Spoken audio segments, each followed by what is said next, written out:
Estás escuchando Milenio 3 por Aluka Nanika. No hay nada como tener un hijo. Antes de tenerlos, a Gail y a mí la gente nos decía, va a cambiar vuestra vida. Como no teníamos hijos, sonreíamos. Una de las cosas que ocurre, y hablo por mí, es que la vida adquiere un significado a nivel de misterio.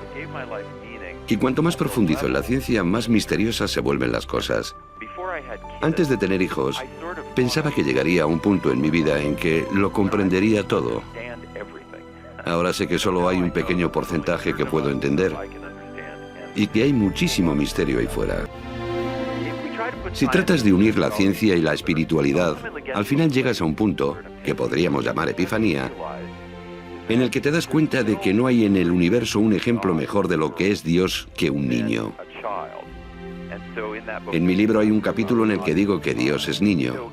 Así que aunque uno sea ateo, aunque no crea en Dios en absoluto, creo que cuando tenga un hijo entenderá que sí hay grandiosidad en el universo, sí hay gloria, si existe la posibilidad de una paz pura, la van a encontrar en ese niño. Y sí, definitivamente ellos ven y perciben cosas para las que no tienen un lenguaje adecuado. Si ellos pudieran dirían, oye, esto es espiritual, esto es algo divino. Por tanto, ese niño es un Dios. Esta es una de las razones por las que tenemos ese sentido de la protección con nuestros hijos. Porque no solo son nuestra descendencia, sino porque sentimos en ellos esa divinidad, ese Dios, y queremos cuidar esa sensación. Si un niño no crece en un ambiente de seguridad en el que pueda sentirse querido, protegido y guiado, estaremos dañando su alma. Y la forma en que eso se manifiesta no tiene por qué ser una falta de comprensión del concepto de Dios, sino que como adultos no querrán, protegerán ni guiarán a nadie. Solo después, mirándolos desde un nivel espiritual, nos daremos cuenta de que cuando un padre pega a un hijo o cuando son víctimas de abusos sexuales, el cerebro de ese niño, y por extensión su alma, se volverán tan oscuros que no seremos capaces de sanarlos. En cierto modo es una cuestión de lenguaje y eso quizá pueda confundirnos, pero la clave es no hagas daño a ese niño. Dale seguridad, dale amor, y así es como surgirá la manifestación de la espiritualidad del niño. Era bastante sencillo. Estaba editando el material sonoro de este programa y coincidió, como ocurre a veces, esta música maravillosa y prodigiosa con las palabras de uno de esos científicos que todavía creen en la luz y que nos reconcilian con la especie humana. Es el doctor Michael Gurian, un hombre que fue niño maltratado y que precisamente por eso, buscando la luz que él no tuvo, de la cual le privaron, se puso a investigar durante años en el misterioso cerebro de los niños, con experimentos tan gloriosos, tan increíbles, como conectar a una niña de 4 años, bailando entusiasta la música que a ella le fascinaba, su cerebro con electrodos a un terminal informático, y el doctor Gurian, el niño maltratado, y otros de sus colegas, mirando la pantalla, ¿os lo imagináis, amigos?, viendo cómo determinadas partes del cerebro de la niña de 4 años, cuando bailaba casi en éxtasis de alegría, se iluminaban. Las sinapsis neuronales se convertían, sí, en luz visible. Y es que hay científicos que siguen ahondando en el misterio. En el caso de Gurian, el propio nacimiento de su hija le reconvirtió en una visión holística, global, misteriosa, inexplicable. Miró la cara de su hija y pensó que el universo era en sí mismo un misterio. Hizo un libro muy polémico en el que decía que lo más auténtico de la divinidad estaba en la sonrisa de un niño. El niño maltratado se convirtió en investigador del cerebro de los niños y se dio cuenta enseguida, es normal que la barrera en ese cerebro entre lo que llamamos fantasía y lo que es puro misterio es casi una capa indeleble. Está ahí, nosotros la anquilosamos, ellos la mantienen. El doctor Gurian en Estados Unidos da charlas, combina el cerebro, combina el ordenador y combina la ciencia con un único objetivo: intentar comunicar, con gran éxito creo, que los niños, el alma de los niños es nuestro único tesoro. Tenemos que preservarlo, como sea.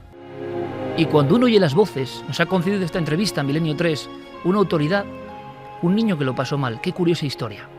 A veces pasarlo mal en la infancia te conduce por unos caminos. El propio doctor Gurian, y esto me ha puesto los pelos de punta, Decía que muchos niños maltratados, cuando se les sometía ese mismo escaneo cerebral, tenían una especie de agujeros negros, una especie de máculas, de puntos, que a veces no se marchaban nunca. El cerebro del niño es un territorio dúctil, un territorio que parece que guarda casi todo. Sin embargo, su ejemplo es maravilloso. De una infancia tan difícil a convertirse en embajador de la luz a través de la ciencia. Él tiene una frase clarísima: todo es misterio en el mundo del niño. ¿Podremos volver algún día a ser niños? ¿Podremos mirar el universo como niños? ¿Reconectaremos con esa mirada que se pregunta por todo exactamente? Esa es su labor. Nos lo ha contado, y cuando yo escuché sus frases y escuché la música, lo tuve claro. Como hoy es un programa un poco oscuro, qué bonito es empezar así. La lucha entre la tiniebla y la luz. Y siempre, en Milenio 3, la luz al inicio. 1:38, esto es Milenio 3 en la cadena SER, y de una música prodigiosa a otro gran maestro, también de la luz, cómo no, Mike Oldfield. Y esta noche hay muchas emociones fuertes, con invitados, con amigos. Un tema, sí, vais a saber por qué, oscuro, que se reabre. En España tenemos muchos casos misteriosos que ahora están siendo analizados por la luz de la lupa de la investigación. Algunos casos que sí, es verdad, ponen la carne de gallina, que ocurrieron muy cerca. Y zonas de nuestro país, podéis intervenir para darnos más datos, que parecen, por lo menos a los ojos de los investigadores, zonas casi malditas. Karen, buenas noches. Buenas madrugadas, Iker. Lo primero, abrimos vías de contacto rápidamente y ahora me cuentas porque vas a hablar de una biografía, de una persona muy especial, singular. Vamos a ver qué les parece a nuestros oyentes. Lo primero que vamos a hacer es abrir las líneas de contacto. Como siempre, nos tienen que buscar en las redes sociales en Nave del Misterio, tanto en Facebook como en Twitter como en Google+. Y nuestro correo electrónico, milenio3@cadenaser.com. Esta noche, ¿quién va a ser invitada especial de alguna forma? Pues una actriz muy conocida, oscarizada, Shirley MacLaine, porque ella tiene una vida bastante misteriosa. Es decir, ha dedicado su vida en gran parte al misterio en el amplio sentido de la palabra, porque nos habla de extraterrestres, de reencarnaciones. Cree fervientemente en que hay un más allá de la muerte, sobre todo por experiencias que ha tenido. Y podremos oír su voz contándonos cómo cambió su vida hacer el Camino de Santiago. El misterio de Shirley, vamos a descubrirlo. Llaman a Santiago Camacho. Santi, buenas noches. Buenas noches, Iker. Segunda parte de un dossier que ha dado tanto que hablar. Te ha costado algunos enemigos, lo sé, pero, amigo, eso es el ser conspiranoico de vanguardia. Bueno, pues vamos a hablar otra vez esta noche de lo que hemos denominado la conspiración del sexo. Y si en el primer capítulo nos centramos en lo más obvio, lo más explícito, si se me permite el juego de palabras, pues vamos a movernos esta vez por unos ámbitos un poquito más ocultos. Porque, ¿y si lo que hablamos en el primer programa, la pornografía, las redes de trata de blancas, las mafias, no fuese la causa, sino fuese un efecto? ¿Y si hubiese gente practicando algo llamado ingeniería social, que tiene fines económicos, políticos, para promover esa hipersexualización de la sociedad? 1:41, estaba Javier Pérez Campos, compañero, con una llamada de última hora. Lo dejamos ahí, pero bueno, uno de esos casos que a veces pasan casi en directo y que le sorprende al investigador. Intentaremos investigar sobre ello. Javi, buenas noches. Buenas noches, Iker. Pues sí, desde luego, yo he estado intentando convencer a esta persona para que nos contara en vivo los hechos, porque están ocurriendo ahora, están ocurriendo esta misma noche, pero esta persona está sola en casa. Es una casa de Ciudad Real, un piso que durante años yo he perseguido porque se hablaba de él con cierta mítica, de que los propietarios de algunas inmobiliarias eran incapaces de venderlo, y es cierto. O sea, me acaban de corroborar que hay una persona ahora mismo durmiendo, intentando dormir allí, que esta noche va a dormir en el sofá de la casa porque está aterrorizada. Y bueno, yo le he notado la voz quebrada totalmente. Ya me estaba contando las experiencias. Decía que tenía miedo de que al hablar de todo esto algo volviera a ocurrir, y que anoche precisamente se le encendió una tele sola. Ella la llegó a desconectar, estaba desconectada y seguía funcionando. O sea que la tele se encendía en el modo nieve completamente sola, y que lo último fue que en la noche, en cuanto ella consiga apagar la tele, se va a dormir a su habitación, y en la habitación de enfrente, donde ella dormía su compañera, tiene un cristal y ve cómo se enciende la luz totalmente sola. Y esta serie de cosas, escuchar sonidos también en esa casa, las luces, dicen que entra, bueno, me lo estaba contando ella, que entra en la casa, entra por ejemplo en el salón y están todos los cajones abiertos de par en par cuando está ella sola y no hay absolutamente nadie más en la casa. Pues todo eso, Iker, está ocurriendo hoy. Esta noche ha vuelto a ocurrir, las luces de la casa se le están encendiendo totalmente solas, no hay nadie más con ella, sus compañeros de piso llegan mañana.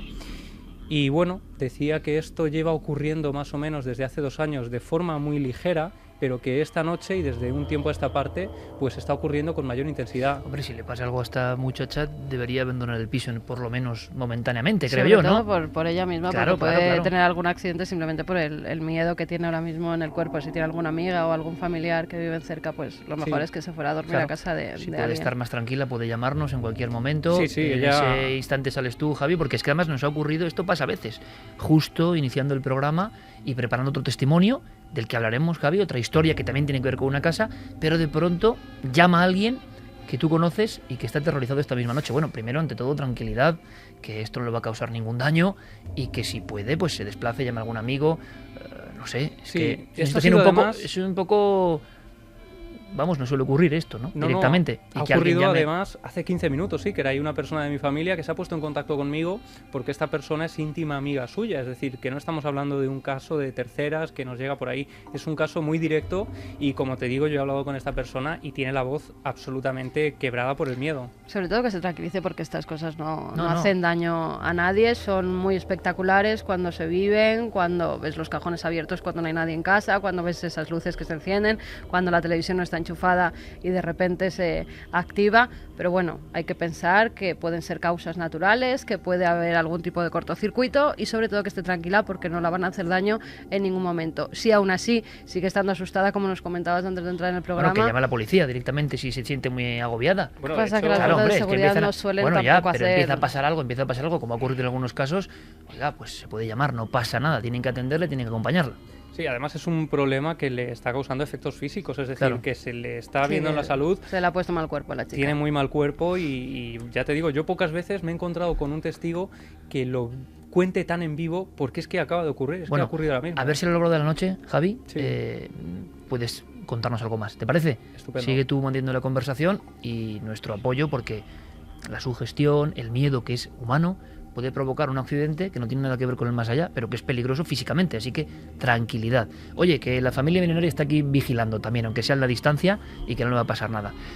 Vamos con una historia que sí que es dramática y que se reabre precisamente esta semana en nuestro país. Era una fiesta de muchachos, 2 de 14 años, 1 de 15, Francisco Valerio, Rosario Ayete y Pilar Ruiz. Se fueron a una zona cerca de Catadau, próximo a Macastre. Era una noche de fiesta juvenil, con una tienda de campaña. Era 14 de enero de 1989, repito. Jamás volvieron a casa. Los investigadores no saben qué ocurrió realmente, no pueden imaginarlo. Se reabre el caso esta semana. Me ha sorprendido esta historia. Grupos de criminólogos y forenses quieren buscar algunas claves en torno a esa noche de horror en Macastre. Estaban al parecer en una caseta, no se abrió la tienda de campaña, cayó la noche en una zona fría, en una zona con frondosos bosques, y alguien se tuvo que aproximar, aunque otro de los misterios, no había una sola huella. Lo que sabemos es que la policía fue encontrando los cuerpos en diferentes lugares y en diferentes fechas. Por ejemplo, en una fecha significativa aparece la primera señal. Lo primero es que los 3 muchachos, repito, 14 y 15 años, desaparecen, sin rastro, nadie los ve. Y aparecerá algo. En una población a bastantes kilómetros del lugar de la desaparición, aparecerá algo concreto. Es el periodista Javier Martínez de Las Provincias quien nos da esos datos muy concretos, muy precisos del inicio de esta historia de horror que se reabre ahora mismo por parte de las autoridades de la criminalística en nuestro país. El 27 de enero, trágica coincidencia con el caso de Alcácer, el 27 de enero también aparecen los cadáveres de Toñi, Miriam y Desiré en el paraje de las Romanas, semienterrados. Pues aquí el 27 de enero, en la calle Alcácer de Valencia, encuentran un pie amputado que entonces no se sabía de quién correspondía. Luego, en posteriores pruebas forenses, se determinó que pertenecía a Rosario Sayete. Un pie en una calle, llamada calle Alcácer, 1989, como un gesto, como un símbolo, como algo que no entendemos. Estaba cerrado con una sierra mecánica. Al poco tiempo aparecerá el cuerpo del muchacho. Brazos en cruz, en pleno campo, en un territorio absolutamente solitario, como si también hubiese sido colocado. La policía especula, piensa, cree que han tomado algún tipo de drogas, que han inhalado pegamento, que han salido rápidamente del lugar porque se ha acercado un extraño y que se han intoxicado con algún tipo de brasero o similar que nunca se acaba encontrando. Quizá una de las chicas se puso mal, el otro compañero y la otra amiga salieron a pedir ayuda y algo pasó en ese interín, en ese camino.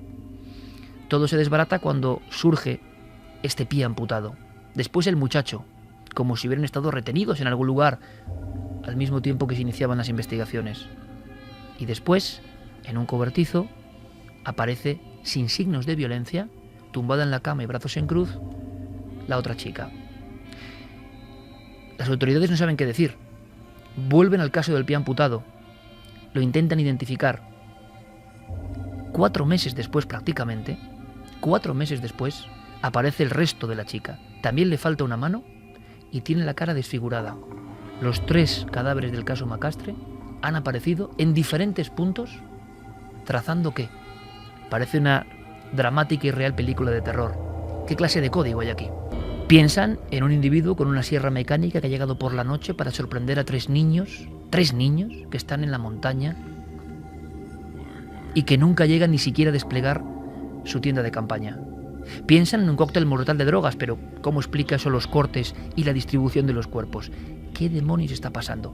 La Guardia Civil investigó, pero no llegó a ninguna conclusión. Es uno de esos casos malditos porque se perdieron entre expedientes. Lo que ocurre es que en la misma zona ha habido también sucesos similares, según dicen algunos investigadores. ¿Qué ha ocurrido esta semana exactamente? Pues que, y esto interesa saberlo, hay un grupo de criminalistas que se llama luchacontraelcrimen.com, o ese es el término de su web. El proyecto se llama Proyecto Prometeo y está englobado dentro de una serie de acciones para que no se olviden los grandes casos de muertes misteriosas en nuestro país. Macastre en 89 sería uno de estos casos, porque sospechan, intuyen que puede haber algún tipo de rito. Esta noche queremos preguntarnos, a raíz de este caso que se reabre, ¿qué diferencia hay? ¿Cuáles son los crímenes rituales? ¿En qué se ve la distinción? ¿Qué signos aparecen? Ha habido más casos, son muy dramáticos, lo sé, por eso empezaba con algo más luminoso.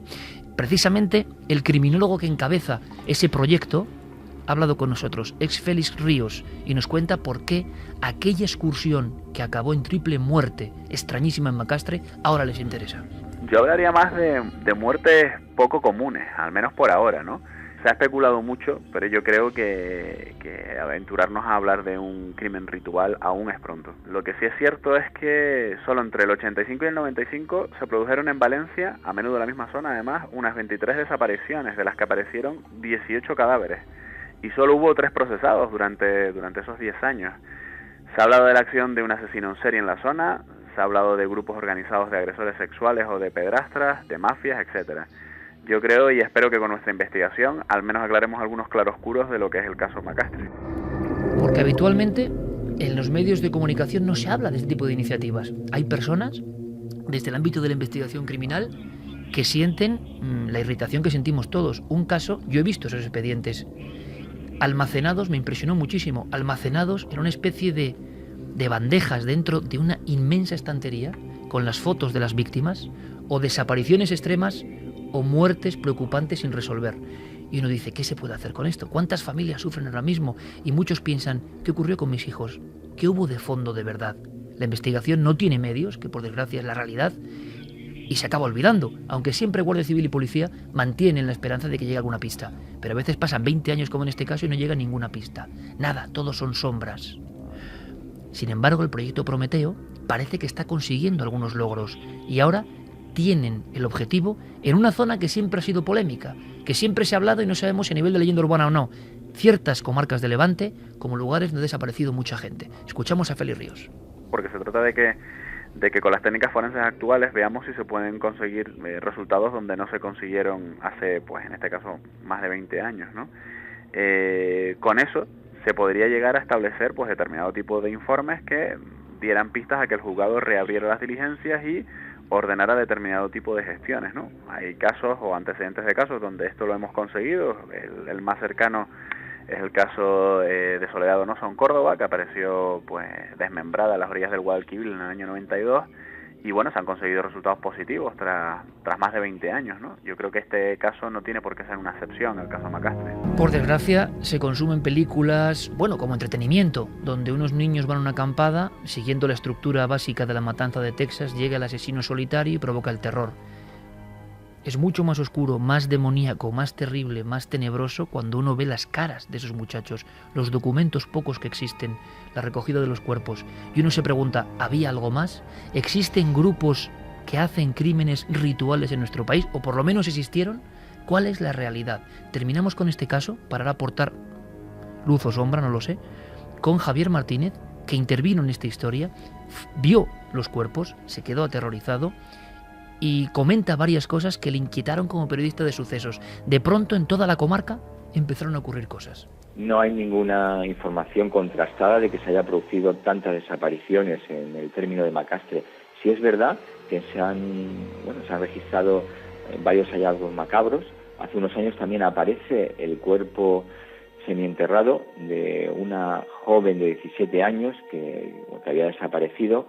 La Policía Nacional centró las investigaciones en su padrastro y fue identificado como presunto autor de aquel crimen. Luego también aparecieron los restos de un cadáver de un niño cerca del casco urbano de Macastre, en unas bolsas de plástico. Y luego, por supuesto, pues ese triple crimen que ha marcado y que ha escrito la historia negra de esta población valenciana, ¿no? Javi Pérez Campos, compañeros, se habla de esos números, yo creo que están ahí en la polémica también, pero todos los que hemos hecho misterio, los que hemos estado curioseando con esta información, sin ser criminólogos ni profesionales, pero hablando con ellos, todos nos dicen que en esa comarca, final de los 80, mediados de los 90, pasaron demasiadas cosas que jamás se han resuelto. Bueno, y de hecho, inevitablemente, algunos investigadores pues relacionaron este crimen de Macastre con el crimen de Alcácer, ¿no? Porque eran tres jóvenes de unas edades más o menos similares, porque creían que habían evidentes signos de tortura, en el caso de Macastre, con esto del pie amputado, que podían relacionarse con el de Alcácer, y que incluso se llegó a decir que esto podía haber sido una especie de ensayo para lo que iba a hacerse 3 años después.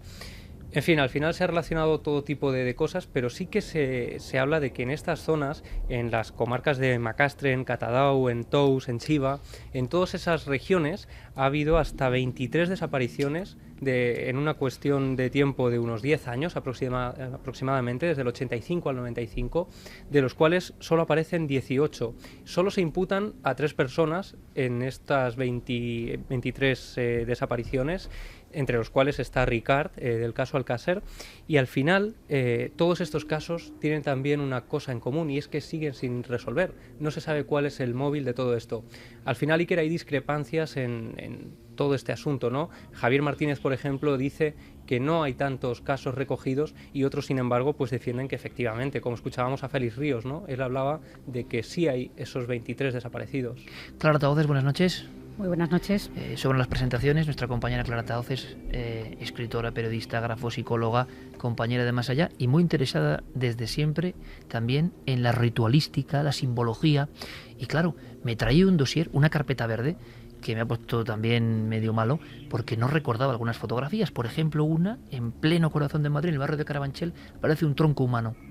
Un tronco ha sido decapitado, le han quitado las piernas, y solo hay 2 signos que podemos ver: un escorpión y una especie de pentáculo satánico acompañado de una cifra, 666. Al verlo, surgía la pregunta, Clara, ¿cómo alguien, porque muchas veces, y lo sabemos, la policía ha acudido a preguntaros a los que sabéis de simbología en ocasiones, ¿cómo se distingue entre una cuestión que puede ser un arrebato, puede ser una cuestión mafiosa, o un ajuste de cuentas, o algo que realmente tiene ese hedor, podemos decir, ¿no?, del ritual esotérico en el que alguien ha matado para una invocación? ¿Eso habrá ocurrido de verdad en España en alguna ocasión? En alguna ocasión yo creo que sí. Es muy complicado distinguir unas cosas de otras y sobre todo cuando en medios generalistas, en periódicos, en informativos, se divulga información que obviamente no tienen un conocimiento, digamos, exhaustivo del tema y se dan los datos muy a la ligera y se califica de satánico o ritual casi cualquier cosa, desde ceremonias de tipo de umbanda, candomblé, macumba, ese tipo de cultos un poco relacionados con Latinoamérica y que en principio no tienen nada, absolutamente nada de criminal, vamos, de decirlo así, ¿no? Siempre y cuando no haya personas que utilicen esos cultos para dar vía suelta o rienda suelta a sus instintos más bajos. ¿Tú en qué te fijarías en uno de estos sucesos, por ejemplo? Creo que es difícil, ¿no? Esa triple acampada, 3 chavales, edades, bueno, es que son críos, ¿no? Los cuerpos van apareciendo en diferentes lugares, una mano, un pie. Los especialistas podéis leer otra cosa, es decir, podéis fijaros en elementos, que falte un pie, que falte una mano, que haya cierto signo, que el cuerpo aparezca en brazos en cruz. ¿Son cosas casuales o a ti te llaman la atención algunas en concreto? O en este caso del tronco de Carabanchel, sigue sin resolver en la calle Gallur, que encima pasaba una anécdota también, yo he dicho, 666 en el pectoral de ese hombre sin cabeza y sin piernas. Sí. Pero es que tú me has enseñado la denuncia de la policía, son casualidades, pero también nos hemos quedado, ¿no? Sí. ¿El número de diligencia cuál es, Clara? 6.666, y es un número aleatorio, es decir, cada vez que hay una nota informativa de la policía se le adjudica un número. Tocó este. Es como cuando yo fui a la estatua del Ángel Caído con los miembros del CSIC para ver si estaba a 666 metros de altura y estaba, ¿no? Estaba. Y dices, bueno, la casualidad. Ahí está la casualidad. ¿En qué te fijas, Clara? Bueno, en el caso de Macastre en concreto, yo no me atrevería a decir que sea un crimen ritual porque creo que faltan elementos. Y además hay un problema muy gordo y es que ha pasado mucho tiempo. En su momento, si no se hizo una recogida exhaustiva de información, de pruebas, de elementos, o si no se pudo llegar a más, porque, como se ha explicado antes muy bien, en esas épocas no había, digamos, las técnicas que hay ahora para analizar determinados crímenes o determinadas pistas, como ha pasado en otros muchos casos, por ejemplo, sin ir más lejos, con el famoso estrangulador de Boston, ¿no? Que al final parece que no era él, es un señor que estuvo en la cárcel un montón de años, ¿no? Lo que yo quiero decir es que ahí no me atrevería a calificarlo así, pero sí que hay elementos, digamos, simbólicos, que a mí es un tema que me interesa mucho más, la simbología en general, que podrían darnos pistas de que desde luego no se trate de una acción casual, ¿no? Vamos a ver, para empezar, que aparezcan los cuerpos en forma de cruz, no uno, sino dos, ya no parece una cosa casual. Es decir, se asesina a alguien y de repente pues cae aparentemente de una forma, vale, pero que haya dos cuerpos con esa simbología. Parece que se está reproduciendo algo, una escenografía. Exacto. Sí, quizá ese es un poco lo que llama la atención, ¿no? En este tipo de crímenes, que haya una organización o un acto simbólico para reproducir un elemento que en realidad la simbología a veces nos da pistas, ¿no? Por ejemplo, miembros mutilados. Sabemos que en lugares en África se han practicado, incluso se practican, por ejemplo, la mutilación de los cadáveres, incluso se ingieren algunas partes de esos, eso viene siendo desde la antigüedad, ¿no?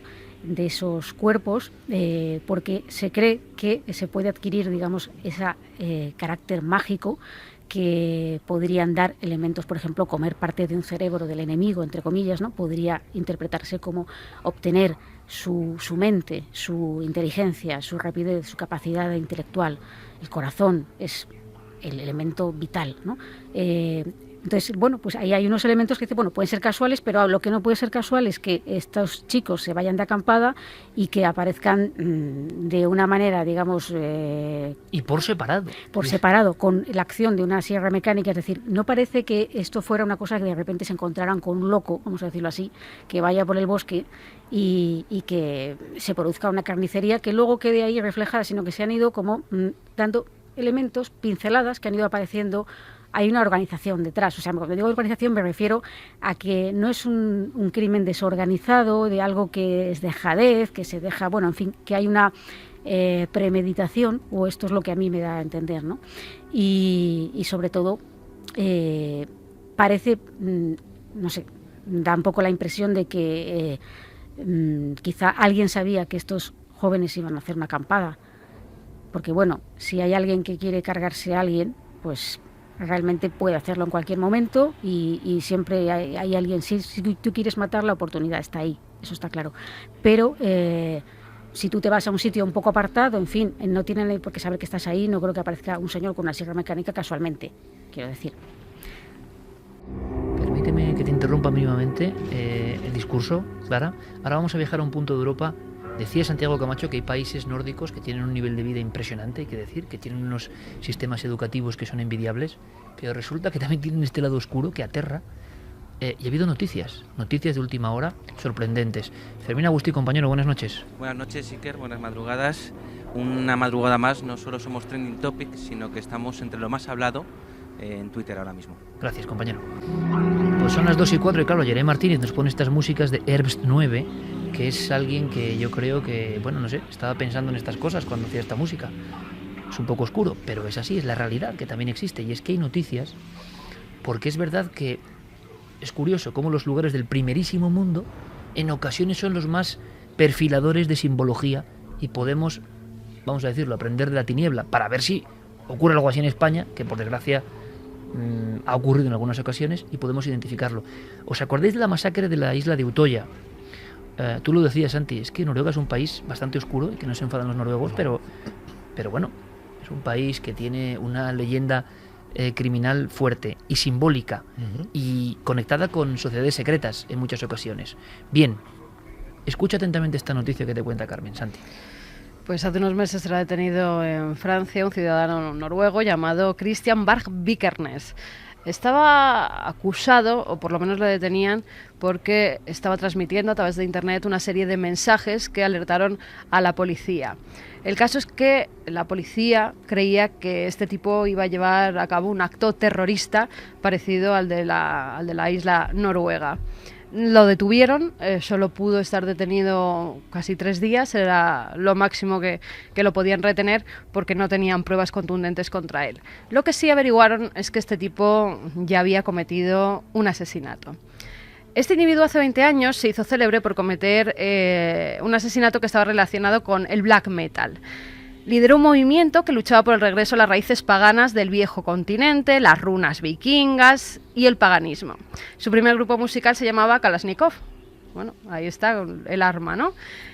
Años más tarde ese grupo se transformaría en Uruk-hai, que es el mago negro del Señor de los Anillos, y acabaría en 1991 por llamarse Burzum, es por lo que es conocido.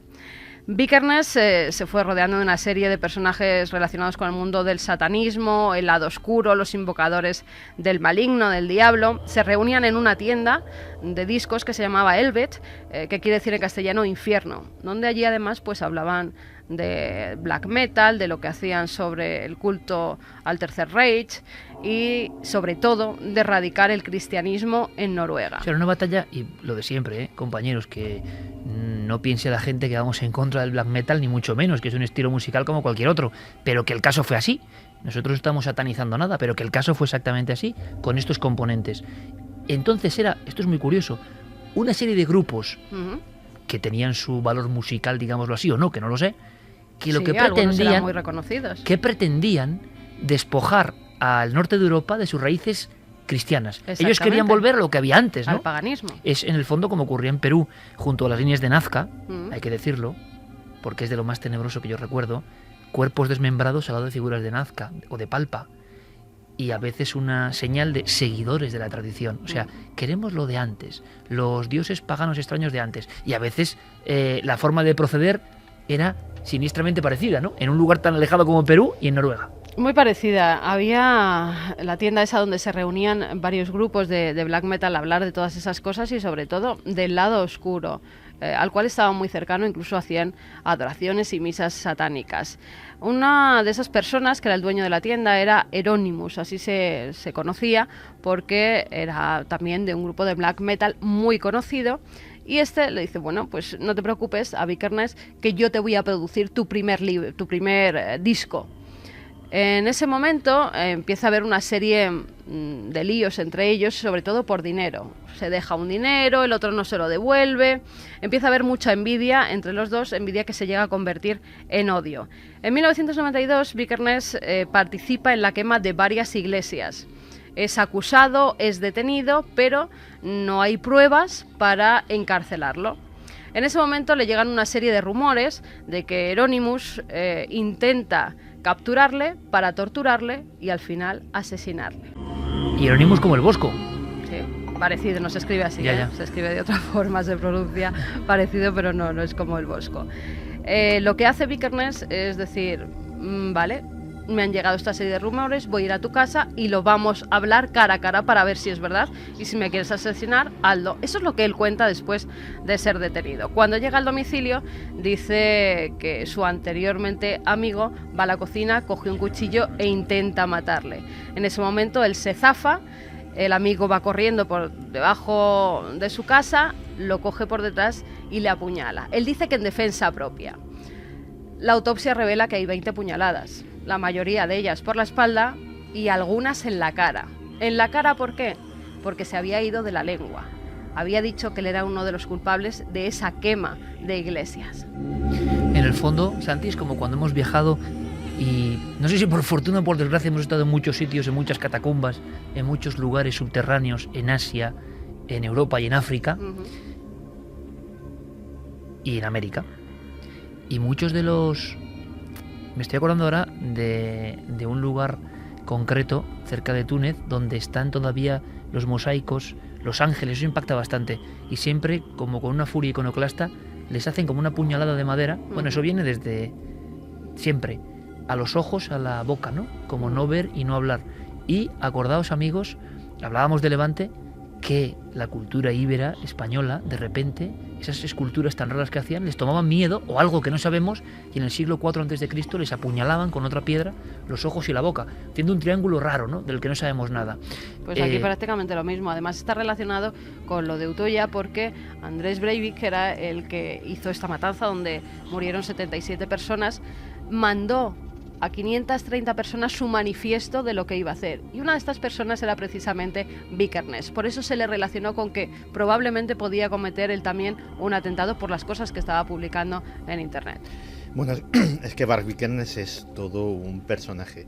De hecho, lo que sucedió en la escena del black metal noruego a principios de los 90 es una de esas comunidades muy cerradas, se llamaban el círculo interno, el Inner Circle, que de repente entran en una espiral de demencia que ni ellos mismos se imaginan. Estos, en vez de irse de litrón a los fines de semana, se iban a quemar iglesias medievales que son patrimonio de la humanidad, que son de madera, preciosas y tal. Por cierto, Santi, fotos de iglesias en mitad de la nada quemadas que impresionan, sí. Que sacó Clara en el lugar de los hechos y que lo tenía ahí en la carpeta y que no nos contará. Pues imagínate, ardían como teas, pero para que nos hagamos una idea de hasta qué punto esta gente pues cayó en una espiral de demencia absoluta, el primer cantante de Burzum era un tipo que se llamaba Death. Death, para inspirarse en los conciertos, llevaba animales muertos, pájaros, ratones, etcétera, etcétera, en los bolsillos de su cazadora para aspirar el hedor de la muerte mientras cantaba y sentirse más inspirado. O sea, es gente que estaba muy mal. Estaba muy mal de lo suyo. Para hacernos una idea, vamos a andar con rodeos, a pesar de lo de los animales muertos, pues no se sentía lo bastante inspirado y en una crisis creativa cogió una escopeta y se levantó la tapa de los sesos. Con estas que llega al apartamento que compartían Vikernes. Y lo primero que se le ocurre al ver el cadáver son dos cosas. Una, coger un trozo del cráneo de su colega para hacerse un colgante, y otra, hacer una fotografía para hacer la portada de su siguiente disco. Antes de llamar a la policía. Por supuesto. O sea, eso, para aquí vamos amenizando, ¿no? Vamos hazme un favor, pero estamos hablando, Clara, si puedes, porque yo quiero recordarlo, yo no sé si nuestros compañeros Guillermo León y Diego Marañón, siempre activos en Nave del Misterio, que por cierto, luego contaré algo, gracias por un premio que nos habéis dado vosotros, los seguidores en las redes sociales, luego lo comentamos, pero quiero que me lo muestres aquí, no sé si lo ha visto Santi. Hay uno de los dibujos de niños que más me han impresionado, creo que en alguna ocasión los había visto, pero ahora cobran una fuerza muy especial, ¿no? Es un recorte del diario ABC cuando se publican, ahora me vas a contar qué es esto, los niños tenían ciertas visiones, y el titular dice: 14 de marzo del 93, en todo este ámbito que estamos hablando del rito y el crimen, los niños que asistían a las misas negras en Suecia cuentan los horrores del ritual.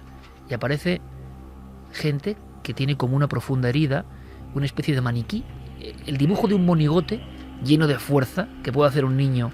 Luego hay alguien que tiene un brazo y le falta el otro, tiene un pelo como pajizo, y su expresión son, pues sí, como 3 puñaladas en la cara precisamente, y al lado hay una figura con los brazos en alto, como si fuese una visión que han tenido esos niños, con 2 ojos muy negros y un capirote.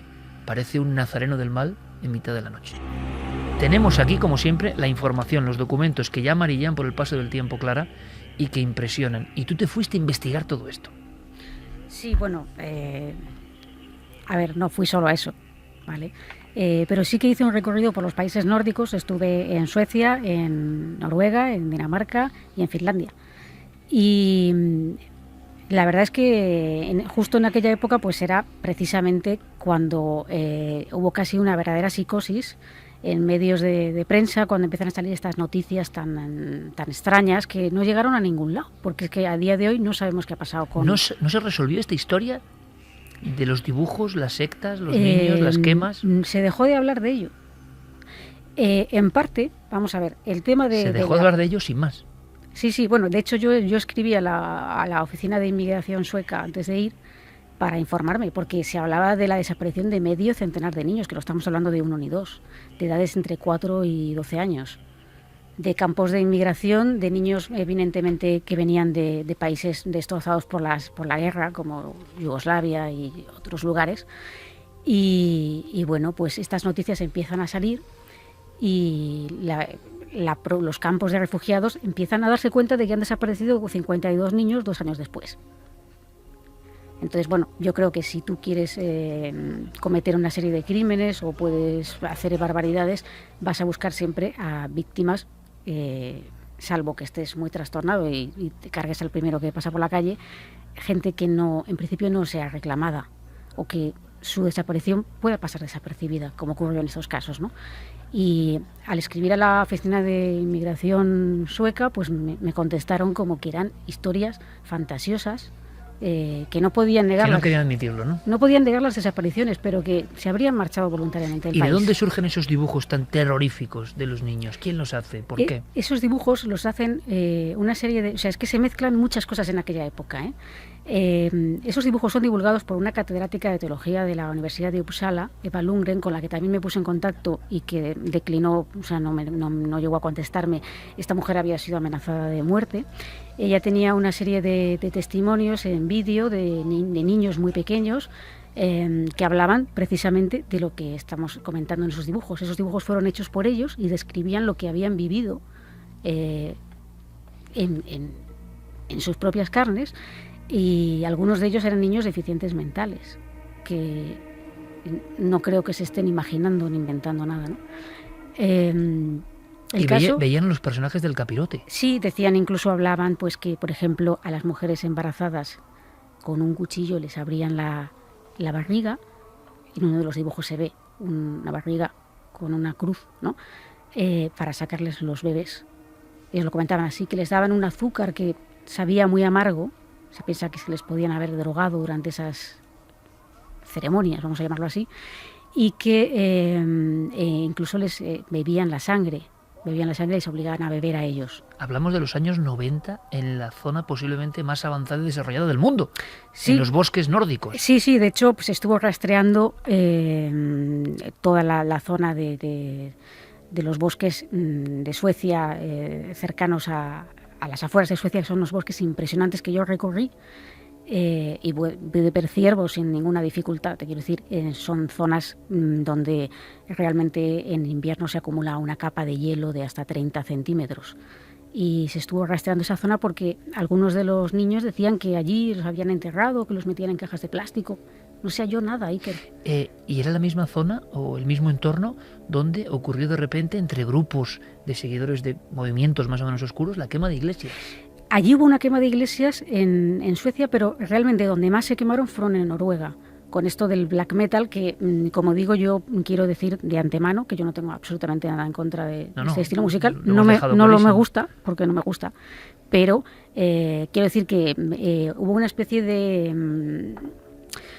Vamos a ver, allí son sitios donde aparentemente se está muy avanzado tecnológicamente, donde la gente tiene, digamos, una serie de conocimientos, se estudian en las escuelas varios idiomas, o sea, el avance sociocultural es bastante amplio, pero sin embargo, se censura mucho, esto es curioso, series de televisión, películas, que algunas de miedo, vamos a decirlo así, de terror, de tal, que directamente pasan al circuito de vídeo, y que a veces incluso están censuradas o recortadas. Y sin embargo luego tenemos ese extraño fenómeno también, puramente literario, de la crónica negra nórdica, que ha arrasado, ya ha pasado un poco, parece, pero claro, que parece que tienen una imaginación. Yo no sé si son esas noches eternas, esos lugares desolados, o qué, pero muchos de los autores de gran éxito, algunos han contado, se basaban en historias reales ocurridas con cierta ritualística en esa zona del mundo. Sí, pero yo lo que voy, ¿no? Cuando se ejerce esta, vamos a decirlo así, un poco censura, esto es una opinión muy personal, ¿eh?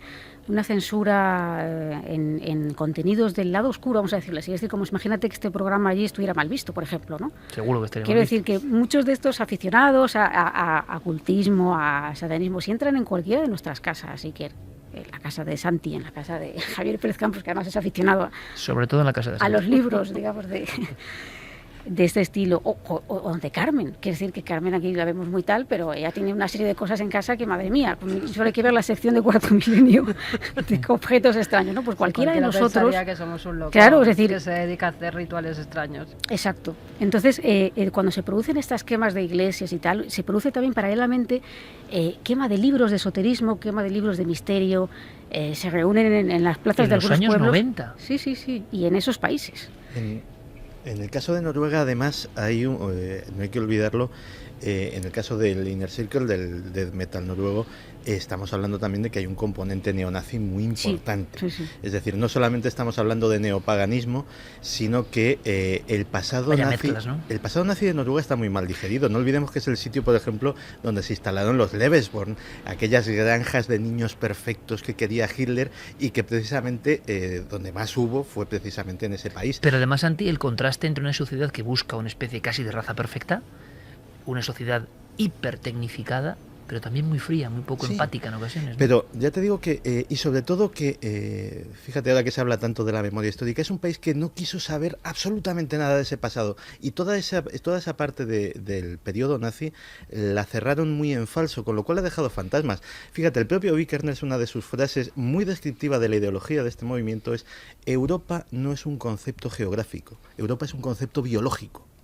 Eso es una de las cosas que para ellos todavía el ideal de la raza aria, de que nosotros somos los nórdicos, somos los vikingos, etcétera, etcétera, eso también movía mucho a esta gente. Y también en el caso de la matanza de Utoya también había un fuerte componente neonazi. Yo creo que por eso escribió Breivik. O sea, por eso... Claro, ese manifiesto, claro, ¿no? Y de hecho, hecho, el fondo son coletazos de todo esto que estamos contando. Claro, y de hecho, en uno de los móviles que pudo haber de ese encuentro, porque vamos a ver, cuando este señor mata al otro componente, al dueño de la librería, que también tenía su grupo de música, él era más bien metido en conceptos totalmente opuestos desde el punto de vista político, ¿no? Y hay un desencuentro fuerte allí que yo creo que influye en cierta forma en que se distancien. Y también hay que decir que en parte esta lucha que ha explicado Carmen por el tema económico que tenían es porque al producir los discos de Vikernes, cuando se produce la quema de algunas iglesias, Vikernes es detenido, como ha explicado Carmen, pero se le absuelve por falta de pruebas. No se le podía demostrar que hubiera quemado la iglesia negra de Fantov, que el nombre parece como muy satánico, pero es porque es negra por fuera, de la madera. Y entonces resulta que esto lo que hace es que los discos de este grupo, que era el único componente, era él, por cierto, suban en ventas. Ya. Entonces por eso el otro no le está pagando los royalties. Pero hay una cosa importante, Clara. Casi para cerrar este episodio un poco oscuro, vamos a hablar de algo que es diferente y que es sorprendente. Ha habido una muerte que tiene que ver con un cráneo extraño, y un cráneo que dio mucho que hablar. Vamos a saber algo más. Pero antes de escuchar las opiniones vuestras a través de las vías de contacto. Hay una sensación que une este mundo de los 90, ocurre en los 90 también, que es que cuando el investigador intenta penetrar en la realidad de todo esto, donde hay desapariciones de niños, donde hay niños que recuerdan con dibujos lo que le pasó, donde hay cuerpos que nunca se han hallado. Curiosamente, en el caso que hemos mencionado, que ahora se reabre esta semana, las víctimas podíamos decir que pertenecían a ámbitos desestructurados, a familias un poco desestructuradas. Ha ocurrido, dicen, con muchachos y gente de antiguos orfelinatos, demás, es decir, como si se eligiese muy bien lo que se va a hacer, con personas que igual no van a ser reclamadas con tanta fuerza, es lo que se ha dicho, no lo digo yo.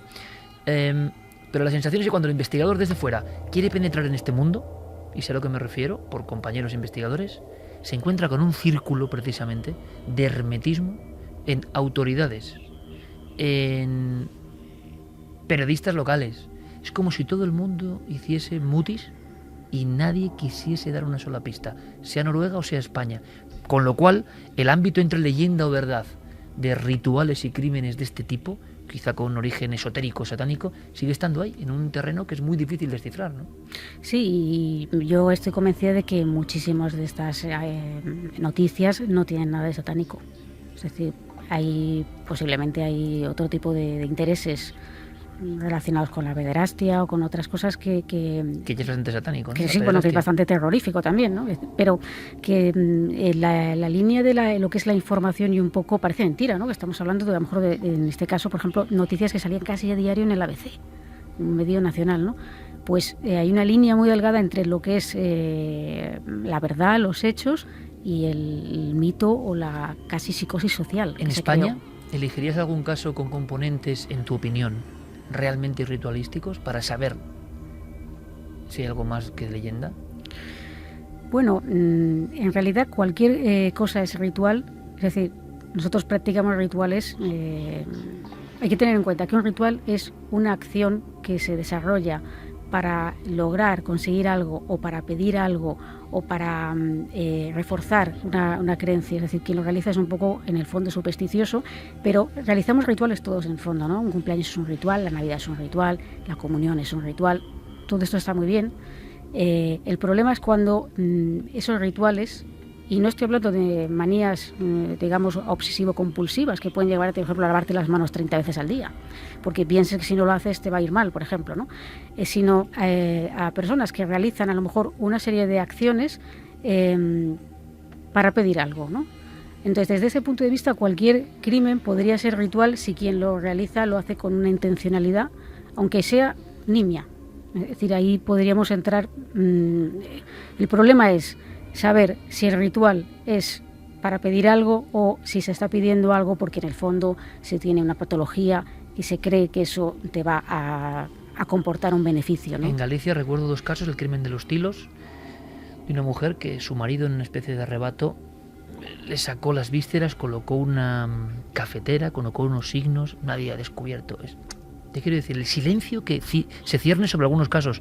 ¿Os acordáis? En aquel monte de Pontevedra, una mujer envuelta o rodeada por velas en mitad de una montaña, que luego la ouija, además de un nombre concreto, era una mujer sin nombre, y la ouija, en una conexión de alguien que intentó convivencia, algo tan arriesgado, de un nombre que luego se verificó que era la víctima, cuando la persona que estaba en esa sesión no sabía nadie quién era la víctima, era un cadáver sin nombre, como tantos otros en España, ¿no? Vamos a hacer una cosa. El cementerio de Zaragoza, ¿no os acordáis? También no es un crimen, pero sí que se hizo un ritual sacando los huesos de los muertos, desenterrándolos y haciendo un caldero, que, como decías antes, era como para obtener las virtudes de los difuntos que estaban allí. Eso sí que es un signo ritual. ¿Os acordáis que además algunas tumbas fueron profanadas de una forma una era en muy... Gerona, que llegaron a hacer caldo de huesos, que dices, ¿qué está pasando? Un caldo de huesos metidos en un caldero que se encuentra... Algo está ocurriendo extraño. Y luego, yo siempre lo comento, pero es que me impresionó muchísimo, cementerio de Zaragoza, y de ahí pasamos a los mensajes. Cementerio de Zaragoza, lo que estábamos comentando antes, los ojos marcados, pero casi en horizontal, como con un signo, ¿no?, que ha trascendido los tiempos, que te lo encuentras en antiguas esculturas y te lo encuentras en modernos movimientos. Los ojos marcados y la boca, todas marcadas, un área del cementerio. Pero se fijan los operarios en algo que yo creo que tuvo que impresionarles. Estaban todas menos una, la tumba de un bebé, con foto del bebé. todas silenciadas, menos la foto de un bebé. Vamos con los mensajes. María José Pulido dice: menudas mezclas de corrientes políticas, de patologías, comportamientos, normal que todo desemboque en psicópatas. Ana Heavy: algunas de las iglesias quemadas, las primeras, estaban construidas en antiguos centros de poder paganos. Eso es lo que denunciaban muchos. Qué interesante es esto. Sí. Ellos creían, a lo largo de la historia, siempre ha habido esa superposición de capas y de culturas, ¿no? Entonces esta gente, esto es curioso, Santi y Clara, demandaba que volviese a la deidad anterior, ¿no? Que lo que estaba ahí antes era más fuerte que lo que está ahora, que no se podía silenciar lo anterior, que esto ha pasado con muchísimas iglesias que se han construido, por ejemplo, en lugares megalíticos. No, casi todas, ¿no? Es que esa además es otra de las peculiaridades de Noruega. La cristianización de Escandinavia no fue precisamente tranquila, fue más bien una imposición y una erradicación de los dioses antiguos, no fue algo, digamos, adoptado alegremente por los pueblos nórdicos, con lo cual siempre antropológicamente les quedó un resquemor importante hacia. Y no olvidemos que el nazismo en el fondo es la recuperación de las viejas deidades paganas, ¿no? Nos dice también, continuando ese mensaje, que al ser centro de poder paganos, la quema reivindicaba lo sagrado de la antigua cultura, que Burzum nunca ha sido un grupo satánico. Damian Omar dice: hace unos años un antropólogo canadiense realizó un documental sobre la cultura del metal. Una de las partes del documental trata esta cuestión en Noruega. El señor Navarro, que dice que ve injusto que porque te guste el black metal y creamos en dioses, dice el que cree en dioses nórdicos, seamos satánicos. Parece muy bien, lo hemos dejado claro, ¿no? Es Porque que es que si no no hemos dicho en ningún momento siempre que lo mismo, sean, que queda claro, hombre. JJ, eso es aprovechar bien los recursos, usar el cráneo y el cuerpo muerto de su amigo para promocionar su disco. Así va el mundo. Lo conspiranoia dice: el mal existe al igual que existe el bien. Quien más siente el bien tiene que luchar contra demonios más grandes. Moisés Pita, Euronymous, fundador de la banda Mayhem, uno de sus discos, Suicidio Real de su cantante. Y nos pone lo que ha dicho Santi, la famosa... Que, por cierto, gazapo mío, efectivamente era de Mayhem, no de Burzum. La famosa fotografía que... Sí, que tampoco queremos... Es un poco terrorífica, ¿no? Tampoco queremos verla mucho. Donde se ve al chico pues que se ha quitado la vida levantándose la tapa de los sesos. Sí, bueno, pero cualquiera cree que es una recreación, ¿no? Es que en ocasiones la realidad supera cualquier ficción recreada, o sea, ¿no? te ponerte a hacer eso antes de llamar a la policía... antes de llamar a la policía voy a hacer unas fotos aquí de... Así se ven cómo están las cabezas, ¿no? Exacto. En toda esa zona, además, desde Suiza hasta allí, realmente toda esa franja de Europa se cree todavía en la tropa de Odín, ¿no? En las apariciones es nuestra santa compañía, llevada al mundo de la Europa del Norte. Lo investigabais en las urdes precisamente, Javier. Los guerreros a caballo, esa idea de un arquetipo antiguo que se vuelve a aparecer. Vamos a hacer una cosa, porque el tema es denso, oscuro. Curiosamente, ¿no? Coincide esta especie de interceptación de un individuo que dice la policía quería hacer algo parecido a la masacre de Utoya. Yo creo que hay que estar muy atento a todo esto. ¿Por qué? Porque da la impresión de que luego nos llevamos las manos a la cabeza cuando ocurre lo de Utoya, que nadie entiende por qué, qué está pasando con este individuo, y resulta que en su mente hay un cóctel que se lleva fraguando muchos años, mucho tiempo, por una serie de raíces que hay que observar. Curiosamente, esta semana se reabren casos españoles que siempre han tenido un eco como de que había una maquinaria o rito más allá de lo mafioso, más allá del asesino en serie, y que no podemos resolver. Y nos quedamos como al principio realmente, con la sensación de que en las páginas de la criminología hay un montón de cosas que conectan con lo extraño y que no resolvemos. Yo, por supuesto, Clara, te invito a que te quedes. Vamos a hablar de cosas que te gustan, todas estas cosas, y has investigado todas ellas. Y yo creo que también es noticia, ya sabéis que en Merino 3 queremos dar paso a todo lo que está pasando, hay muchas noticias, y ha habido una muerte curiosa. Una muerte curiosa. Vamos a conectar con Diego Marañón. Diego, compañero, buenas noches. Hola, Iker, buenas noches a todos, ¿qué tal? Suena un poco la cuarta fase, porque de esto va esta historia. Diego, ha muerto alguien que quizá al gran público, a nuestros espectadores y oyentes incluso no le suene, pero tuvo mucha polémica. Un hallazgo, la custodia de una pieza ósea. Igual es momento de saber algo más.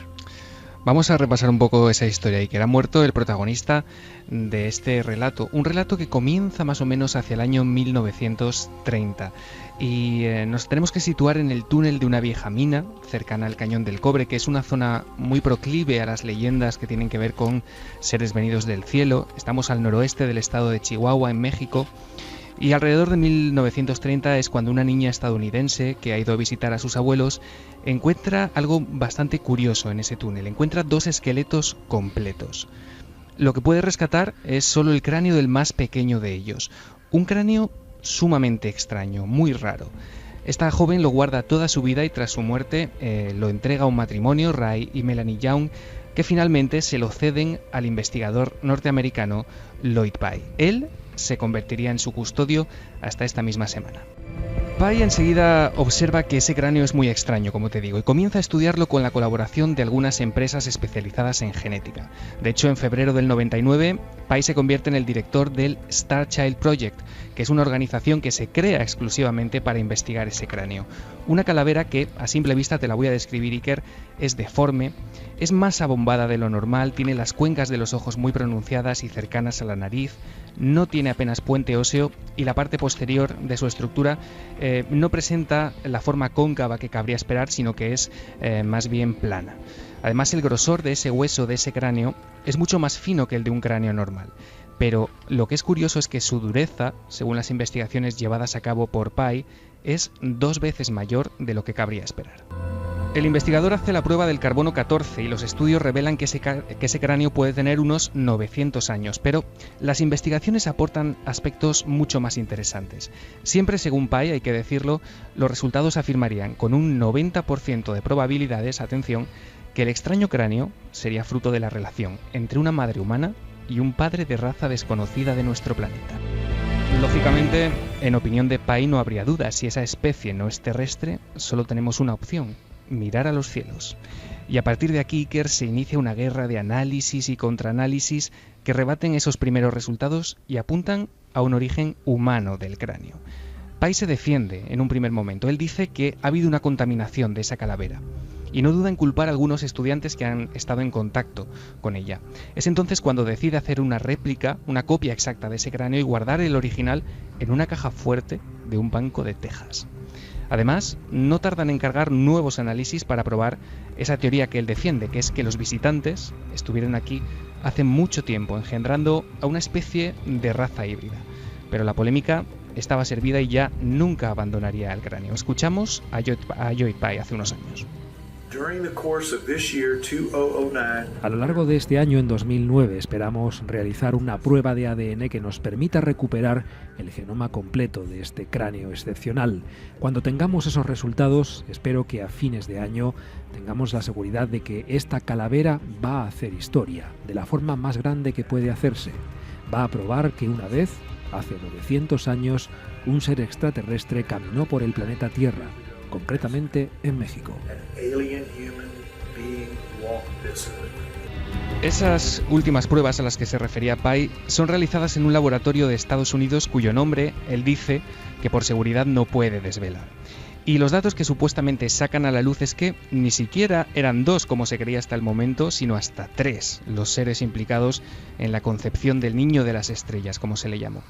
Como es lógico, Iker, Pye, que a estas alturas ya no tiene reparos en poner en cuarentena la teoría de la evolución y que apoya abiertamente cosas como la presencia Anunnaki en el pasado de nuestro planeta, tiene que hacer frente a numerosas críticas. Algunas de ellas, aunque pueden resultar correctas en el fondo, para él son furibundas, le atacan prácticamente sin misericordia. Uno de los más beligerantes es el conocido escéptico Steven Novella, de la Universidad de Yale, que en un momento dado dice que el cráneo tiene todas las características de haber pertenecido a un niño con hidrocefalia congénita y que esas deformaciones que presenta pueden ser el resultado de la acumulación de fluido en su interior. Bueno, en España, uno de los profesionales médicos que más ha estudiado esas características del cráneo y que parece apuntar en la misma dirección es el doctor Alfonso Sánchez Hermosilla, que es antropólogo y genetista forense del Instituto de Medicina Legal de Cartagena. Desde luego, cráneos como ese son perfectamente habituales en las colecciones antropológicas y a ningún antropólogo se le pasa por la cabeza que pueda no ser humano. De hecho, todas las investigaciones en este momento apuntan a que son humanos. La hipótesis más probable es que era un niño humano simplemente con hidrocefalia y con alguna patología más. Lloyd Pye, Iker, estuvo en España a principios del verano de 2010, participó en un par de congresos y también intentó conseguir apoyos para producir 2 documentales sobre este proyecto. Hay que decir que esto no lo pudo llevar a cabo. En los últimos tiempos siguió asistiendo ya con menor frecuencia a esta serie de conferencias, hasta que hace solo unos meses subió a su canal de YouTube el que sería su último vídeo, su último anuncio. En aquella filmación, Pye anunciaba que tenía una grave enfermedad y que renunciaba a la investigación activa.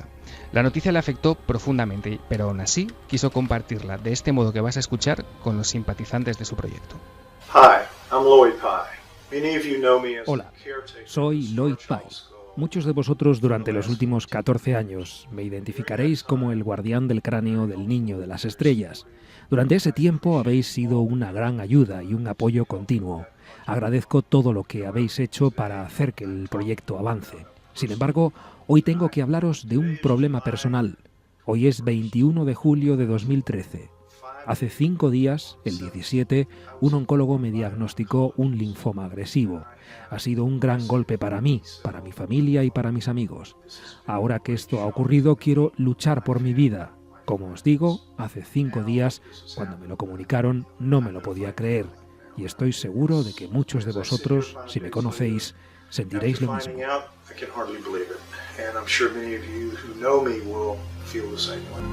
Pye decidió tratarse en la clínica Marinus de Alemania, que es un centro de medicina alternativa en el que, según él, esperaba recuperarse. Finalmente no ha podido ser y este lunes el conocido investigador Loren Coleman anunciaba en su web la muerte de Pye a los 67 años Iker. Este defensor del conocimiento alternativo parece que quiso ser fiel a sus principios y optar por una vía médica alejada de la oficial. Lo que sabemos con seguridad es que el cráneo del Star Child, que ahora está en manos de otras personas elegidas por Pye para continuar con su labor, ha quedado de alguna manera congelado bruscamente en el tiempo y parece condenado, más que nunca, a un olvido lento y silencioso. De hecho, a estas horas la página web del proyecto está deshabilitada. Equivocado o no, Lloyd Pye forma ya parte de la historia del misterio y una buena forma de acabar es con las palabras del doctor Sánchez Hermosilla, que reconoce de este modo el mérito y el tesón de este investigador. Desde luego, este hombre hay que tener en cuenta la ilusión que le puso, considerando pues que no tenía ni los medios adecuados ni la formación adecuada, y a pesar de todo con ese ánimo, con esa ilusión, incluso fue capaz de contagiar a muchísima gente, y eso es de lo que quita su sombrero, por supuesto. Esta semana ocurría, este mismo lunes, desapareció el guardián del cráneo del niño de las estrellas. Sí que es verdad que hay acciones que superan cualquier guión de Hollywood, ¿no? Desde el año 30, una niña en una mina de México encuentra un cráneo. En alguna ocasión, imagino que nuestros compañeros Guillermo y Diego, precisamente, a la nave del misterio, habrán subido ya las imágenes. En este programa que es interactivo, las personas lo estarán viendo. Yo cuando vi esto, recuerdo a mi buen amigo Joaquín Abenza, que es un tipo siempre juicioso, que estaba muy maravillado con la historia cuando surgía. Pero claro, había ocurrido un hecho, y es que tú recordarás que justo recién llegábamos nosotros de la Cátedra Dupuytren de París, que es verdad que es un museo de medicina, pero es un museo del terror. Coincidió que habíamos visto muchos cráneos de ese tipo justo en ese periodo. Y de inmediato recuerdo decirle a Joaquín, hombre, yo he visto cráneos parecidos a este, entonces no sé la excepcionalidad cuál es. Recuerdo perfectamente que en ese sitio ya un poco ajado y un poco antiguo de París, cuentan que es el museo de antropología forense más extraño del mundo y con piezas más antiguas.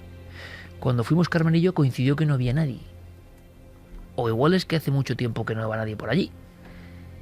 Y la primera imagen que uno se encuentra, porque a mí ahora, por ejemplo, yo lo veo no con expectación o con terror o con miedo, me da más bien lástima y me da pena, porque esas criaturas eran niños, ¿no? Algunos vivieron un tiempo.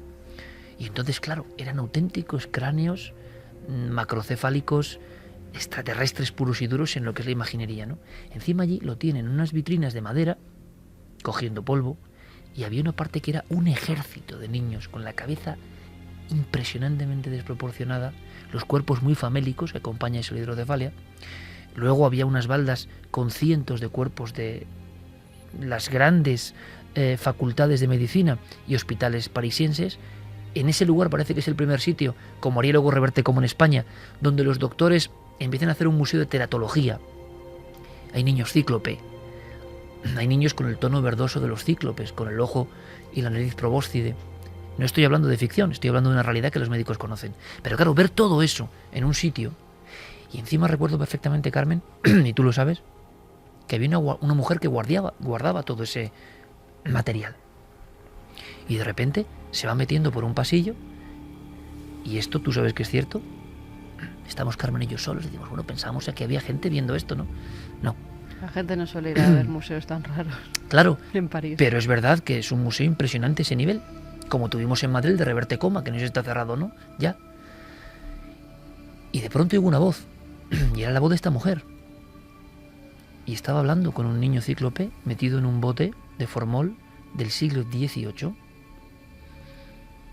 Claro, nos acercamos y había una conversación. Aquella escena es que tú la cuentes y no te la cree nadie. Yo le miraba a Carmen a través de los espejos de las vitrinas, porque ella estaba en otra parte, digo esto. Y la mujer nos cuenta, medio en francés, medio en castellano, pero también es una historia hermosa, ¿no? Que son sus niños, que habla con ellos, que después de 45 años a solas ahí, traza una relación con ellos, y posiblemente podamos pensar que sea fantasía, pero ella sonreía y parecía que respondía y hablaba. Y aquella imagen yo no la puedo olvidar. Era justo al lado de ese ejército de niños, que ahora mismo estará allí, me imagino, cuyos cráneos eran muy parecidos a lo que se ha contado que es el niño de las estrellas. Sí que debe tener ciertas anomalías, además de la macrocefalia, porque es extraño el cráneo, es extraño. Sí, es muy raro. Además, pero había tan raros como ese, ¿eh? Había mucho más raros. Había mucho más raros. Sí, lo que pasa es que este tiene algunas características que es cierto que no se asemejan con las cabezadas deformadas de algunos museos de Perú, de México, que tenían deformaciones craneales porque se las hacían así, les ponían todo tipo de vendas para que al final les quedara como una cabeza, como si fuera un huevo. En este caso la cabeza parece más redondita, pero parece que sí es una enfermedad, ¿no? Porque sí que hemos visto más cráneos semejantes al de este niño. Bueno, lo cierto es que hay historias que nos sorprenden, acaba de ocurrir. ¿Y qué pasará con este cráneo de las estrellas? ¿Acabará en algún rincón también? Nadie sabrá nada. ¿Cuántos proyectos de este tipo, también con el interés enorme que hay por el asunto de los Anunnaki, están, no sé, solicitando, ¿no? A veces depósitos monetarios para hacer trabajos de investigación. Algunos, yo no sé si es marketing o no, dicen que están investigando en ciertas líneas, lo anuncian por todas las redes sociales, causan una gran expectación y luego no se sabe nada. Está ocurriendo. Y con el tema de los Anunnakis, yo os anuncio que en muy breve tiempo vamos a tener un debate, creo que explosivo, porque es interesante también escuchar a las personas que creen en España fielmente que, por ejemplo, esos cráneos abombados que hemos visto en Cuzco, en Perú, en Ica, que hemos filmado, que hemos fotografiado, no eran por las tablas y los paños, ¿no? Sino que eran descendientes de algo extraño que vivió con nosotros. Lo creen ellos. Pero es interesante escucharles también. Está existiendo una franja como muy poderosa que reivindica esta presencia de los otros en la antigüedad. Y sobre eso va la siguiente historia. Y la siguiente protagonista. Obama, Área 51, Shirley MacLaine. ¿Cómo se mezcla todo esto? Pues es una mezcla un tanto explosiva. Si queréis vamos a oír un corte donde se escucha a Obama reconocer que por primera vez ha sido el presidente de los Estados Unidos el único que ha hablado de la mítica Área 51. Cuando te nombran presidente, una de las preguntas que te hace la gente es ¿qué ocurre realmente en el Área 51? Creo que acabo de convertirme en el primer presidente que ha mencionado públicamente el Área 51. ¿Qué te parece, Shirley? To ever publicly mention Area 51. How's that, Joe? Obama lo dice en un tono jocoso, como fíjense, yo no tengo ningún miedo de hablar del Área 51 y además ahora que voy a dar los premios tengo aquí a Shirley MacLaine, que encima es una creyente ferviente en todas estas cosas. Vamos a hablar un poco de esta mujer porque a veces es conocida por su faceta de actriz, pero no por su faceta más espiritual. Esta mujer, ganadora de un Oscar y de un Globo de Oro, nació el 24 de abril de 1934 en Richmond, en Virginia. Desde pequeña ella quiere ser bailarina, debe ser muy constante en lo que hace porque iba todos los días a hacer ballet. Tiene un accidente, se rompe un tobillo y entonces es cuando decide que bueno, que ese no va a ser el trabajo de su vida. Decide dedicarse al teatro, pero además desde muy pequeña tiene otra serie de inquietudes relacionadas con el misterio y su familia además la comprendía perfectamente. Mi padre tenía un doctorado en psicología y filosofía por la Universidad Johns Hopkins. A él siempre le interesaron estas cuestiones sobre realidades que no vemos o de las que no somos conscientes. Mi madre era canadiense y estaba muy involucrada con la, digamos, realidad oculta de la naturaleza. Así que tuve un contexto muy propicio. Haciendo una obra de teatro, un directivo de la Paramount la vio y le ofrece un contrato en Hollywood. su primera película, pero ¿Quién mató a Harry? La hizo con Alfred Hitchcock. Ha grabado decenas de películas y recibido los más prestigiosos premios de cine, pero su vida era muy diferente a la de otras actrices de Hollywood. Era una ferviente creyente en la reencarnación. Ella misma cree que en una vida anterior fue una princesa inca, que su hija fue una hermana suya en otra vida, que fue juglar en la corte de Luis XV, donde acabaron por cortarle la cabeza. Incluso dice que ella se ha visto cómo esa cabeza rodaba y salía una lágrima de uno de sus ojos, e incluso que fue un habitante de la Atlántida. La protagonista de Irma la Dulce también practica con la curación a través de los cristales y asegura tener guías espirituales. Dice que su hermano Warren Beatty no la entiende porque piensa con el lado izquierdo del cerebro, el de la lógica y la matemática, y ella es completamente del lado derecho. Hemisferio derecho total, ¿no? Exacto. Su primera experiencia con los ovnis se produjo cuando tenía 18 años, y así lo cuenta. Cuando ocurrió la oleada de 1952 en Washington, yo vivía allí. Mi casa estaba cerca del río, en Arlington. Yo tenía 18 años y en julio de 1952 hubo una gran oleada de ovnis sobre la capital y sobre la Casa Blanca. Nadie pudo dar una respuesta para aquello. Al final, Truman, que era el presidente de entonces, ordenó al coronel Sanford del Pentágono que saliera y dijese lo que dijo. No son aparatos nuestros, ni de los rusos. Recuerdo que ocurrió durante la Guerra Fría. No sabemos qué son. No admitió que venían del espacio, pero básicamente dejó la cuestión abierta. Fue entonces cuando montaron el proyecto Libro Azul para que estas cosas se investigaran. Pero, bueno, en fin, llegará pronto. Esta verdad tendrá que ser admitida y entonces tendremos que enfrentarnos a ella. Veremos de qué modo. This truth will have to be exposed and then we deal with it, however we deal with it. Con ese avistamiento de la flotilla de ovnis sobre la Casa Blanca, ella se empieza a interesar por este tema y asegura que las extraterrestres nos observan porque saben que la Tierra vive serios problemas. Ha sido testigo de varios avistamientos ovni, sobre todo en Nuevo México, donde tiene una casa, pero nunca ha visto ningún extraterrestre, aunque habla de que algunos amigos suyos sí han estado con ellos. En mi opinión, no hay duda de que estas naves existen. En realidad no es una cuestión de opinión, es una realidad. Es lo que yo he investigado. No hay duda, existen. Bien, si esto es así, ¿cómo afecta a la religión?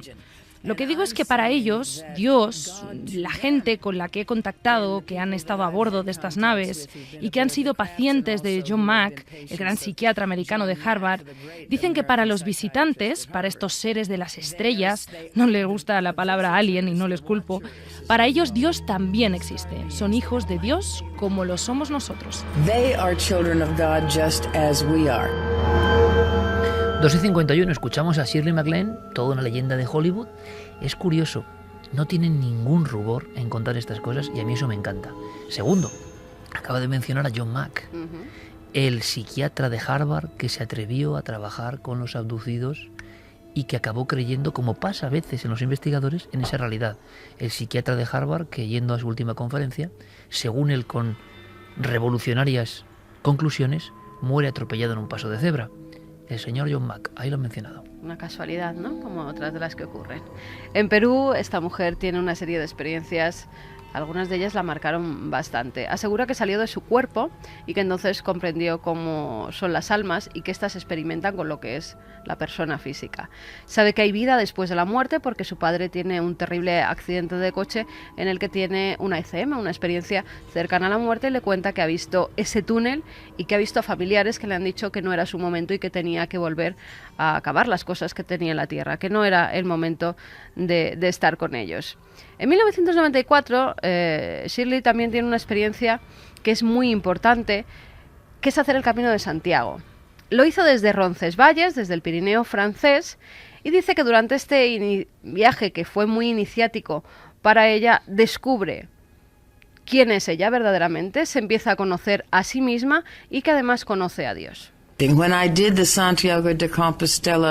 Cuando peregriné a Santiago de Compostela, cruzando España hace una década, tenía entonces 65 años y, bueno, hacer el camino me permitió entender básicamente lo superficial que era. Ahora miro al pasado y veo que estaba tan metida en mis asuntos en aquel tiempo que creo que me perdí las grandes cuestiones relacionadas con la cultura, lo que significaba estar viva entonces. Dejé a un lado una perspectiva mayor de que la realidad fluye más allá de mí misma. Flows and ebbs of reality than just me. Muchos de sus amigos aseguran que esta mujer, en un ensayo que tenía de una película, de una de sus últimas películas, tiene una especie de trance donde pronostica los atentados del 11S. Ella asegura no acordarse en absoluto de nada de eso, pero la gente que estaba ensayando con ella a su alrededor dicen que sí, que es que predijo cómo iba a ocurrir exactamente todo.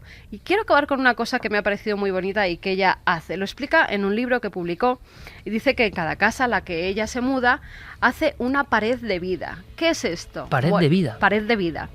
Dedica una de las paredes de su nueva casa a llenarla de fotografías desde que era pequeña, cuando estaba bailando, hasta el último día que ha vivido. Es toda su vida en una pared con algunos personajes muy queridos por ella, como han sido el Dalai Lama o Gandhi. Tiene esas fotografías puestas y gente que ha sido muy importante para ella y que en cierta forma le ha abierto el camino hacia esa espiritualidad. Me ha encantado el repaso a Shirley MacLaine. Qué personajes, ¿no? Evidentemente desde el ámbito de lo puramente racional, lo lógico es descartarlo diciendo, bueno, esta mujer, pero qué vida interior, ¿no? Qué sensibilidad. La sensibilidad artística no está siempre rozando estos mundos. Nos pone Jeremy Martínez una música luminosa y elegida, Lorena McKennitt. Esta música es una auténtica invocación, positiva. ¿En España un actor se atrevería a hablar así? Bueno, hay que hacer el Camino de Santiago creyendo en todo esto. No puede ser el camino que hace el tipo con la bicicleta en plan deportivo, con todo mi respeto, ¿eh? Por cierto que tenemos aquí a una actriz. A dos. Y tenemos también... Bueno, tenemos a dos buenos amigos, porque luego, claro, es que los milenarios somos ya una especie de legión extraña, ¿no? Tenemos a Elena Ballesteros. Hola, ¿qué tal? Buenas noches. ¿Cómo estás? Muy bien. Una de nuestras actrices con enormes éxitos durante muchísimo tiempo y que continúen. Y a Dani Mateo, compañero en los 40 principales y una de las figuras claves de la Sexta del intermedio. Bienvenido. ¿Qué tal? ¿Cómo estáis? ¿Qué hacéis aquí? Pues que somos, muy fans. Pues somos fans. Mira qué música bonitos ponemos, ¿eh? Lorena McKennitt, que es maravilloso. Muy bonita. ¿Por qué os gusta este mundo? Bueno, que lo cuente Elena, porque a mí yo soy un novato total. Sí, cuando nosotros empezamos a salir juntos fue un poco... Bueno, él era muy reacio a todas estas cosas y todo lo que yo... Mis experiencias o lo que... Tal y como yo me haya enfrentado a todo este mundo... le resultaba bastante extraño. Y yo al principio, de hecho yo es algo que no cuento, suelo contar mucho, he de reconocer. Por si acaso, ¿no? Sí, por si te tachan de sí, suele haber... O sea, no haces de como hecho, Shirley MacLaine, ¿no? No, es que de hecho lo que habla al principio, que hablabais de los niños, y luego cuando Shirley MacLaine habla de sus vidas y tal, yo recuerdo que de pequeña le decía siempre a mi madre, es que yo cuando era mayor, siempre, y yo tenía... una imagen de que yo había vivido anteriormente, no sé por qué. Yo tenía mi imagen de yo de mayor, con 5 años, 6 años más o menos. Y bueno, en mi casa era como una locura, ¿no? Entonces se empezó a cortar esta manera como de suele hablar. ocurrir, ¿no? Como suele ocurrir. Por eso te pero parece... sigo recordando claro, esto. pero es por eso digo que podemos pensar lo que sea, pero qué valentía Shirley MacLaine siendo quien Sin es, ¿no? duda, sin ¿verdad? duda, sin es duda. hermoso también que Sin alguien duda. diga, oye, aquí estoy y he vivido todo este tipo de experiencias, ¿no? Tú, que eres una actriz, que has hecho un montón de trabajos, no será fácil, ¿verdad? Tú dices esto y seguramente muchas personas lo tomen por el buen lado y otros lo tomen por la burricie que nos acompaña habitualmente, ¿no? Estamos en un mundo muy Yo el racional. primero, ¿eh? Tú el primero Yo antes. el primero que era su pareja. Sí. Yo estoy con tu madre, ¿eh? Ay. Pero luego descubres que es por miedo. Claro. Es por miedo a perder pie, por miedo a pensar, es que a lo mejor conocemos una parte muy pequeña del todo, pero estamos muy cómodos en nuestra zona de confort y cuando nos sacan de ahí, o sea, ya no es miedo a una cosa en concreto, al mal, no, es miedo a perder la seguridad. Bueno, en un mundo que nos pide seguridad constantemente, ¿no? El otro día salió una noticia de unos científicos que han demostrado ya científicamente que la vida podría ser un holograma. Sí. Totalmente, sí. Pero es que nosotros que aquí tenemos, todo el mundo tiene un póster en su casa de Einstein sacando la lengua, que es un tío que es un mago que vino a decirnos, el tiempo y el espacio no existen, y se fue. Y todo el mundo, no, Einstein, claro, no, Einstein, pero Einstein realmente lo entendemos. O sea, hemos captado el mensaje y somos consecuentes con él. No, porque da muchísimo miedo. Oye, os quedéis un rato más porque quiero preguntaros un par de cosas, hombre. Elena Ballesteros y Dani Mateo, que claro, evidentemente el público conocerá. Bueno, con el día que vino nuestro amigo Cristian Gálvez aquí también, ¿no? Sí. Que la gente, el público, claro, alucinaba porque Cristian hablaba de Leonardo con una pasión. Luego, en el mundo de la tele, nuestro compañero José Mota, David Cantero, que es espectacular, su mundo de investigación, es que alucina. Bueno, quizá porque estamos en un país donde todavía cuesta un poco. Sí, pero es rascar un poquito y enseguida a todos nos ha pasado. Venga, pues luego algo que no podemos quiero que os quedéis con nosotros, Elena, Dani, me parece muy interesante, ¿no? Porque llegáis a mucha gente también y yo quiero agradecerte especialmente, quiero agradeceros siempre las buenas palabras pero aquí yo creo que da igual emisoras, marcas, cadenas, nos da lo mismo, claro. pero el apoyo y el cable que nos habéis echado siempre, te lo agradecemos mucho. Así que luego te meteremos el dedo en la llaga para preguntarte cosas. En tu barco y en el de Bunbury tenemos que subirnos todos. Sí, hay que despertar, amigo, hay que despertar. Volvemos enseguida en Milenio 3.